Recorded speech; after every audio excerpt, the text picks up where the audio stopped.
इस वहां का माहौल सचमुच बहुत खौफनाक लगने लगा था।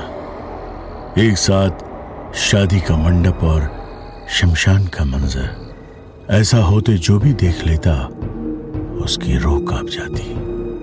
लेकिन यहां तो एक रूह खुद ही इसके पीछे की वजह थी। अचानक वहां रखा सामान एक एक करके हवा में उड़ने लगा। बाबा, चीजों को संभालिए, सिद्धार्थ ने कहा। सिद्धार्थ, चिंता मत करो, हमारा काम बस पूरा होने ही वाला है, बूढ़े बाबा ने कहा। जैसे बूढ़े बाबा ने ऐसा कहा, वहां रखी हुई लाल फूलों की माला अचानक से बाबा के गले में आ गई। तुम मेरी अर्थी सजाने का सोच रहे थे, अब देखते हैं ये अर्थी का सामान किसके काम आता है। गौरी ने भारी आवाज में कुर्राते हुए कहा। बाबा, जब तक हम गौरी को काबू न कर ले, तब तक मुझे नहीं लगता कि हम लोग इस काम को पूरा कर पाएंगे। ये पहेली ऐसे में पूरी कैसे होगी? सिद्धार्थ ने कहा।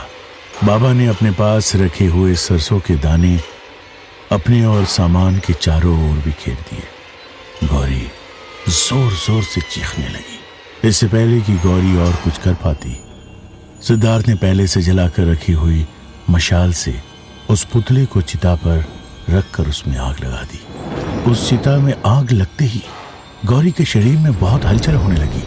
ऐसा लग रहा था जैसे आग की तपिश गौरी को जला रही हो। गौरी जोर जोर से चीख रही थी। उसका चेहरा टेढ़ा मेढ़ा होने लगा, उसके हाथ पैर मुड़ने लगे थे और वो तड़प रही थी। ये देखकर मिस्टर बजाज का दिल खून के आंसू हो रहा था, लेकिन इन हालातों में वे कुछ भी नहीं कर सकते थे। बस कुछ ही पलों में गौरी धड़ाम से जमीन पर गिर गई। मिस्टर बजाज जल्दी से दौड़े और उन्होंने गौरी को सहारा दिया। सिद्धार्थ भी तुरंत उठकर गौरी के पास गया और उन लोगों ने गौरी को वापस कमरे में ले जाकर लिटा दिया। बाबा, हमारी ये पहेली पूरी हुई। मुझे लगता है अब गौरी पर कोई खतरा नहीं है, सिद्धार्थ ने कहा। सुबह हो चुकी थी। थोड़ी देर आराम करने के बाद चाय पीते वक्त सिद्धार्थ और बूढ़े बाबा तीसरे दरवाजे की पहेली को सुलझाने को लेकर बात करने लगे। अंकल, आप गौरी का ख्याल रखिए, हम लोगों को कहीं जाना है। गौरी से कहिएगा कि वो आराम करे। गौरी को लेकर अब हमें और ज्यादा परेशान होने की जरूरत नहीं है, वो अब ठीक है। उस कुएं की तलाश में सिद्धार्थ और बाबा दोनों निकल चुके थे।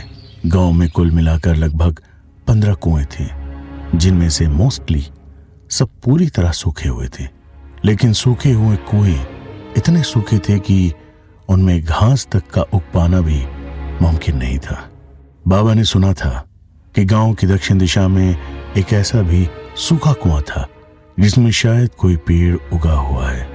करीब 4 किलोमीटर का फासला तय करके वो दोनों उस जगह तक पहुंचे, लेकिन वहां जाकर देखने पर पता चला कि इस कुएं में लगा पेड़ सूखा हुआ था।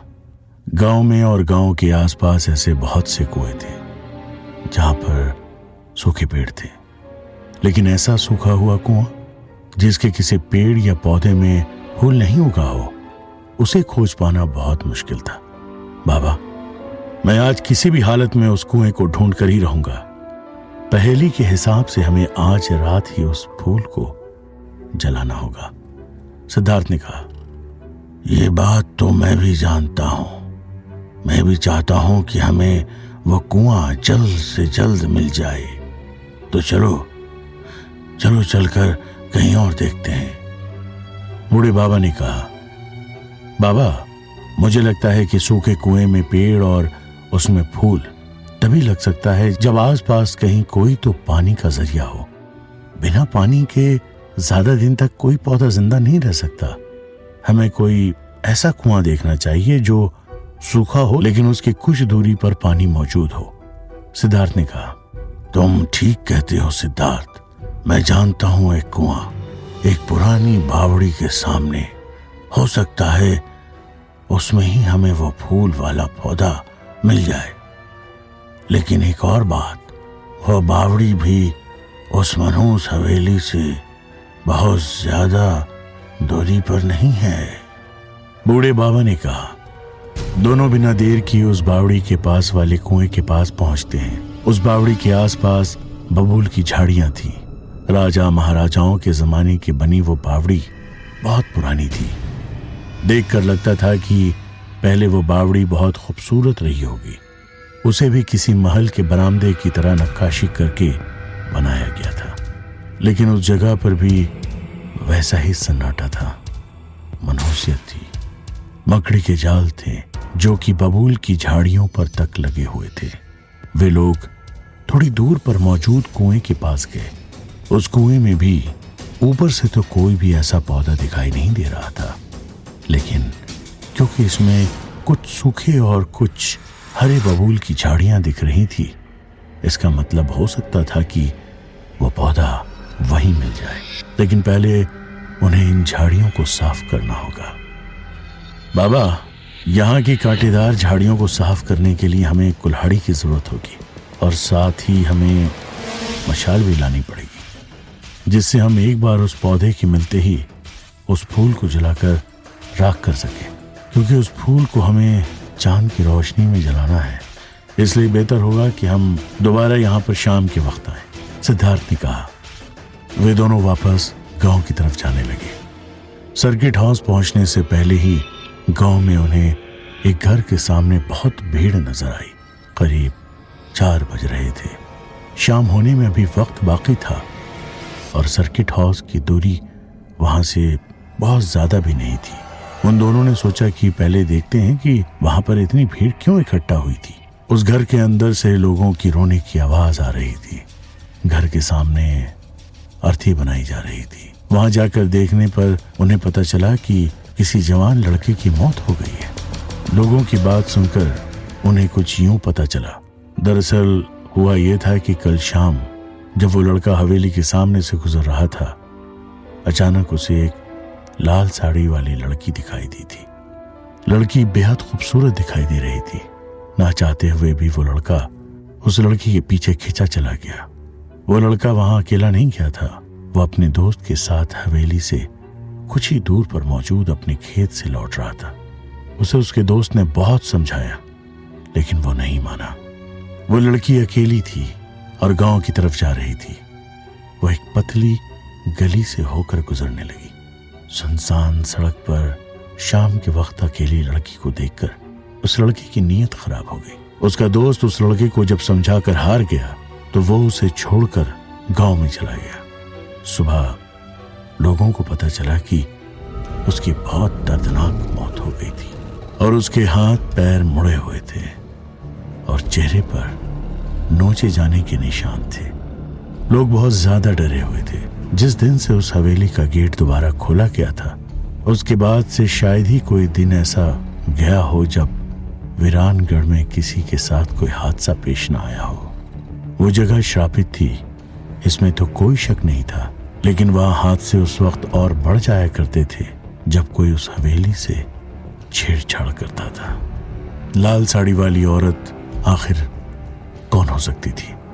गौरी तो उस वक्त सर्किट हाउस में अपने कमरे में बंद थी। तो क्या ये काम उस तस्वीर वाली भूतनी का था? सिद्धार्थ और बूढ़े बाबा दोनों इसी बात को सोचने में लगे हुए थे। सिद्धार्थ, जो तुम सोच रहे हो वही मैं भी सोच रहा हूं, लेकिन अब इस चीज को सोचने से कोई फायदा नहीं। जो होना था हो चुका। हमें आज रात की उस पहेली को सुलझाना है, जिससे हमें तुम्हारे माता पिता को ढूंढने में मदद मिल सके, बूढ़े बाबा ने कहा। वो लोग जब आगे बढ़ने लगे तो कुछ गांव वाले उनके सामने आ गए। देखिए, ये सब कुछ आपके पिता की वजह से हुआ है। उन्हें लोगों ने समझाने की कोशिश की थी, लेकिन वो नहीं माने। अब यहाँ मौत का सिलसिला रुकने का नाम नहीं ले रहा। गांव के एक उम्रदराज शख्स ने कहा, देखिए, मेरे पिता ने जो कुछ भी किया वो गांव के भले के लिए किया था। हाँ, उनसे एक गलती जरूर हुई थी कि वे उस मनहूस हवेली में चले गए थे। उन्हें भी अपनी इस गलती की सजा मिली है। उस दिन से वे भी लापता हैं। उनका सपना था कि अगर गांव में फैक्ट्री शुरू हो जाएगी तो गांव की गरीबी कम होगी और बेरोजगारी दूर हो जाएगी। अब तक जिस गांव की तरफ सरकार ने ध्यान नहीं दिया था, फैक्ट्री शुरू हो जाने से उसकी तरफ सरकार भी ध्यान देने लगती। मुझे इस हादसे का बहुत दुख है, लेकिन आगे से आप लोगों के साथ ऐसा ना हो, मैं इसी के लिए कोशिश कर रहा हूँ। सिद्धार्थ ने गांव वालों को कहा, अभी हम लोगों को कुछ काम है, इसलिए हम यहाँ रुक नहीं सकते, लेकिन इतना समझ लो कि ये लड़का गांव वालों को अभिशाप से आजाद कराने के लिए अपनी जान की बाजी लगाने को तैयार है। ये कहने के बाद बूढ़े बाबा सिद्धार्थ को लेकर सर्किट हाउस की तरफ आगे बढ़ गए। सर्किट हाउस पहुंचकर उन लोगों ने वहां के स्टोर रूम से अपनी जरूरी सामान इकट्ठा किया। लगभग शाम के 5 बज रहे थे। सिद्धार्थ ने सोचा कि यह वक्त सही है जब उन्हें उस कुएं के पास पहुंच जाना चाहिए, क्योंकि वहां पर बबूल की कांटेदार झाड़ियां थी, उन्हें काटा भी जाना था। एक बार वहां के लिए निकलने से पहले सिद्धार्थ ने सोचा कि गौरी के हाल चाल जान लिए जाए। वो 2 मिनट के लिए मिस्टर बजाज से बात करने के लिए उनके कमरे में गया। मिस्टर बजाज उस वक्त अपने कमरे में नहीं थे, वे गौरी के पास बैठे हुए थे। गौरी गहरी नींद में थी। अंकल, अब गौरी की तबीयत कैसी है? सिद्धार्थ ने पूछा। पहले से बेहतर है, लेकिन नींद में बड़बड़ा रही है। शायद वो डरी हुई है, उसे थोड़ा बुखार भी आ गया है। मुझे लगता है कि अब वो प्रॉपर रेस्ट करेगी तो जल्दी ठीक हो जाएगी, मिस्टर बजाज ने कहा। वो दोनों जल्दी वहां पहुंच गए। उस पूरे इलाके में बबूल की झाड़ियां उग गई थी। ऐसी जगह में सांप, बिच्छू और जहरीले कीड़ों के होने का भी डर रहता है, लेकिन सिद्धार्थ को इन सारी चीजों की बिल्कुल परवाह नहीं थी। वो आज किसी भी हालत में उस पहेली को सुलझाना चाहता था। सिद्धार्थ ने पहले कुएं के आसपास की झाड़ियों को साफ करना शुरू किया, लेकिन वीरानगढ़ में ऐसा कुछ भी करना इतना आसान नहीं था। जिसका डर था वही हुआ। अचानक वहां पर बहुत सारे सांप निकल आए। सिद्धार्थ और बूढ़े बाबा दोनों वहां से तुरंत भागते हुए बावड़ी के पास गए। बाबा, जब तक सांप कहीं चले नहीं जाते, उस कुएं में उतर पाना इतना आसान नहीं होने वाला है, सिद्धार्थ ने कहा। तुम सही कह रहे हो, लेकिन यहां पर परेशानियां इतनी आसानी से खत्म नहीं होने वाली। उस हवेली की कोई भी गुत्थी सुलझा पाना इतना आसान नहीं है। चलो, थोड़ी देर बाद हम दूसरी तरफ से कोशिश करते हैं, बाबा ने कहा। थोड़ी देर बाद आसमान में चमगादड़ों ने उड़ान भरना शुरू कर दिया। बावड़ी की जिस जगह पर जाकर वो लोग खड़े हुए थे, अचानक वहां के खंभे और छत के हिस्से टूटकर गिरने लगे। अजीब अजीब आवाजें आने लगी। वक्त बीतने लगा और अंधेरा गहरा होने लगा। सिद्धार्थ जानता था कि रात के अंधेरे में अपने मकसद को हासिल करना उसके लिए बहुत मुश्किल होने वाला था, लेकिन पहेली की शर्त भी यही थी। अब वहां वो सांप तो नजर नहीं आ रहे थे, पर अंधेरा बढ़ते जा रहा था। सिद्धार्थ ने दूसरी तरफ से कुएं के आसपास की झाड़ियों को काटना शुरू किया। अब तक भी वो दोनों इस बात को नहीं जानते थे कि उस कुएं में वो फूल वाला पौधा मौजूद था भी या नहीं। उनके पास कोई दूसरा चारा भी नहीं था, क्योंकि पहेली में सिर्फ एक फूल को जलाने की बात कही गई थी। इसीलिए ऐसा भी नहीं हो सकता था कि वो पूरे कुएं में आग लगा दें। झाड़ियां साफ करके वे लोग आगे बढ़ने लगे। वहां पर अचानक छोटे बच्चों की एक दूसरे के पीछे दौड़ते हुए एक चीखने चिल्लाने की आवाजें आने लगी। सिद्धार्थ जानता था कि ये सब कुछ बुरी शक्तियां करवा रही हैं, लेकिन उसे आगे बढ़ना था। तभी अचानक बूढ़ी बाबा की आवाज आई, सिद्धार्थ, मुझे बचाओ, मेरे पैर जमीन में धंसे जा रहे हैं। सिद्धार्थ ने पीछे देखा तो जहां पर उस वक्त बूढ़े बाबा खड़े थे, वहां से 100 मीटर के दायरे में एक दलदल थी, जो कि ऊपर से देखने पर बिल्कुल समझ नहीं आ रही थी। क्या यह सिद्धार्थ का ध्यान हटाने की कोशिश थी, या बूढ़े बाबा की जान सचमुच खतरे में थी? अचानक वहां पर जोर जोर से हंसने की आवाज आने लगी। सिद्धार्थ ने कुएं में उतरने से पहले अपनी कमर के आसपास एक बेल्ट और रस्सी बांधी थी, और उस रस्सी को पास ही के एक बबूल की पेड़ से बांध दिया था। तो सिद्धार्थ का अगला कदम क्या होगा, दलदल में फंसे बूढ़े बाबा को वो कैसे निकाल पाएगा? क्या होगा उस पहेली का प्रभाव? क्या बूढ़े बाबा का सफर यहीं खत्म हो जाएगा? जानने के लिए सुनते रहिए।